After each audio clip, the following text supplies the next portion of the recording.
আমি আপনার খুব পরিষ্কার করে আমরা বহুবার বলেছি, আজকে এইবার না শুধু, যে আমাদের যে সিদ্ধান্তটা হয়েছে সেই সিদ্ধান্তের মধ্যে আমাদের পরিষ্কার বলা আছে যে তাদের মূল লক্ষ্যটা হচ্ছে কি। মূল লক্ষ্যটা হচ্ছে বেগম খালেদা জিয়াকে রাজনীতি থেকে দূরে সরিয়ে দেওয়া, এবং সেই কারণেই তাকে একটা মিথ্যা মামলাতে সাজা দিয়ে, একেবারেই মিথ্যা মামলা, তার কোনো এর মধ্যে আপনার কোনো রকমের আপনার সম্পৃক্ততা নেই, সেইখানে একেবারে অন্যায়ভাবে তাকে সাজা দিয়ে এবং পরবর্তীকালে হাইকোর্টে আরও বেশি সাজা দিয়ে তাকে জেলে পাঠানো হয়েছে।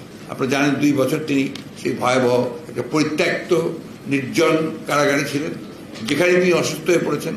সেখানে বারবার চিকিৎসকদেরকে বলার চেষ্টা করার পরেও ভালো চিকিৎসকদেরকে সেখানে পাঠানো হয়নি, এবং এরপরে যখন করোনা হলো তারপরে আপনার তাকে পিজি হাসপাতালে শিফট করে নিয়ে আসা হলো, যেখানেও তিনি সুষ্ঠু চিকিৎসা পাননি।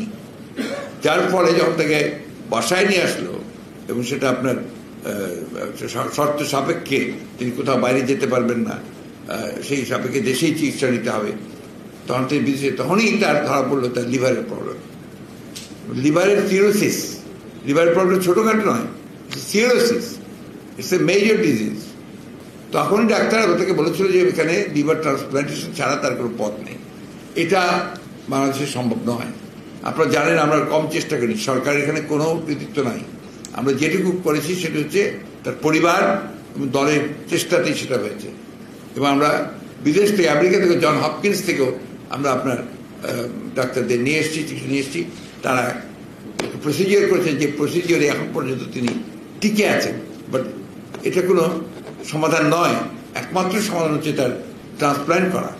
তার যে অনেকগুলো অসুখ আছে, সেই অসুখের জন্যই তাকে একটা এমন চিকিৎসা কেন্দ্রে পাঠাতে হবে যেখানে তার সঠিক চিকিৎসাটা হতে পারে, অন্যান্য মাল্টিফেরিয়াস যে ডিজিজগুলো আছে সেগুলোকে কন্ট্রোল করে।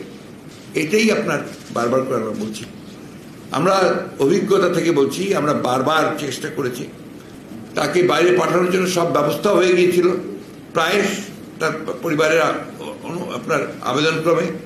ফাইনালি যখন এটা প্রধানমন্ত্রীর কাছে গেছে, প্রধানমন্ত্রী এটাকে রিজেক্ট করেছেন।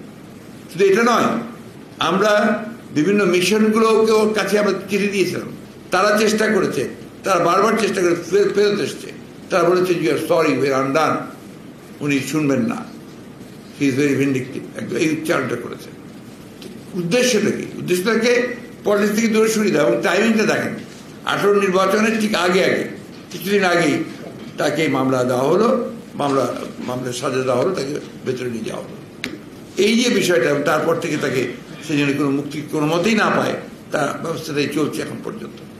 আপনি দেখুন প্রতিবার এবার আপনার নির্বাচনের ব্যাপারটাই দেখুন না কেন, একইভাবে যেমন দেশনেত্রীকে নির্বাচন থেকে দূরে সরিয়ে রাখা হয়েছে, একইভাবে বিএনপি যেন নির্বাচন থেকে দূরে সরে থাকে এবং সে কোনো মতেই নির্বাচনে যেতে না পারে। এই জন্য নির্বাচনের 1 মাস আগে থেকেই বিএনপির সমস্ত নেতৃবৃন্দকে গ্রেফতার করে জেলে পাঠিয়ে দেওয়া হলো। এটা জবাব আমরা কীভাবে দেবো? আমরা এটা ব্যাখ্যা কীভাবে করবো? একটাই ব্যাখ্যা, যে সরকার চায় না যে বিএনপি কোনো নির্বাচন আসুক, কারণ তারা জানে যে বিএনপি নির্বাচনে আসলে, বিদল নির্বাচনে আসলে তাদের জামানত কারো থাকবে না।